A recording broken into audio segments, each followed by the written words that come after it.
Unajua Idris Kiprop ule kijana nilimuona pale, hata tumekuwa na kauli yake. Kauli yake imekuwa pale. Unajua mimi niliona ile video mara ya kwanza kwenye ukuta wa TV47 pale Facebook. Ndio. Sasa kuangalia jina, maana jina liko limekunuliwa mwanzo, ushaona. Nikawa tu akiongea akisema kwamba mlinituma hapa vipi. Sasa baadaye kuna rafiki yangu akawa amepost pia. Sasa akipost nikamuuliza kwamba akaweka ile jina Idris. Nikasema na Idris huyu jamaa tulikuwa naye. Maana nikasema hii jina Idris Kiprop inakaa familia, alright? Lakini sasa najiuliza ni yeye ama si yeye.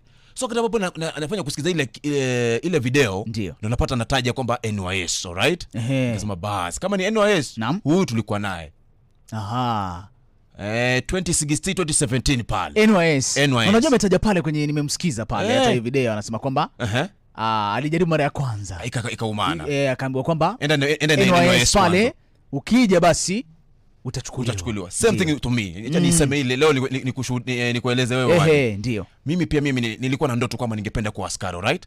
Nikaambiwa kwamba nikajaribu, nakumbuka kwamba wakati fulani wale walikuwa wanachukua na hao wa prison. Ndio. Tukaenda pale, ilikuwa ifanyike Pan Paper Stadium pale Webuye. Alafu baadaye likahairishwa. Wakasema kwamba wanafanyia maeneo ya Matisi kwa kaunti ya Bungoma pale tu maeneo ya Webuye pale.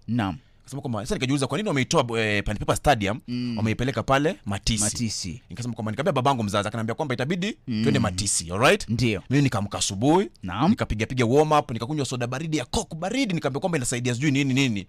Nikaenda pale Matisi. Ndio.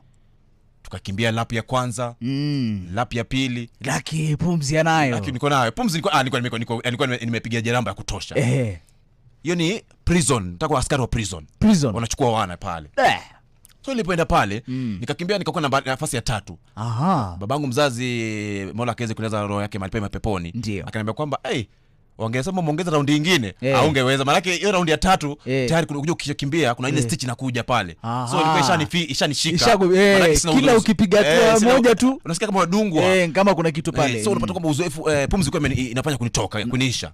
Akaniambia kwamba wangeongeza raundi nyingine, ungepenya. So nikaanza nafasi ya pili. Nika kwa kasi nika vizuri. Unajua kuna watu vitu wanazidi kuchuja. Wakasema haya, baada ya kumaliza raundi kukimbia tukaketi kwenye lane fulani, kwamba yaleteni document za kwenyu. Ndio. Tukapeana document. Mbona kwamba wanapenda hii good conduct.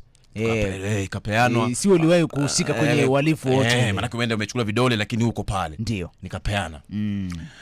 Tukasonga tukakuja, wakasema kwamba tuanze sasa kuangalia, unajua wanaangalia documents, wanaangalia hiyo KCSE na kama vipi na zitali with your certificate ya kuzaliwa. Kuna wale ambao wameficha miaka, ushaona. Wanataka kujipenyeza pale tu lakini miaka imeenda. Kaangalia miaka kuna niko sawa, kaangalia ID wakasema iko sawa. Wakasema haya simama, tukasimama. Wakaanza kuambia haya funga jicho. Unaona jamaa wengine wanangangana kufunga jicho. Unafumba moja hivi. Unafumba jicho moja, unafunga la kushoto, kulia, kushoto. Ushaona? Kwa hiyo ni yani ukifumba la kushoto lazima ufunge la kulia. Lakini kwenye mwingine kuna watu wengine ni vigumu. Nimeona wengi wakisema kwamba hawawezi. Ndio. Tukafanya hivyo, ushaona? Baada ya hapo tukasimama tukaangalia, unapanua kinywa, unaangalia meno yote maendeleo mawili. Nasema sawa, wanaangalia viungo vyako vya mwili kama hujaipata injury yoyote. Unajua kuna wale unaangalia hata kovu tu na kutoa. Unajua ukiangalia wanadhani kwamba kama una kovu lolote ile unafikiri kwamba ulikuwa jambazi ama ulikuwa mhalifu ndipo ukapigwa ile. Kama ni baba nilimwacha pale Matisi, sijui kama amenifuata, lakini nilikuja naye asubuhi tukafanya. Na uzuri, the good thing is I have one person ambaye yuko alive and he can testify, anaitwa Bishop Wahungile Emmanuel. Ndio kijana yake alichukuliwa.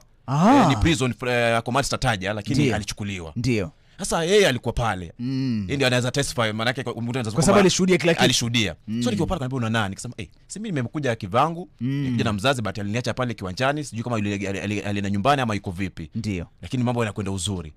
Akaniambia haya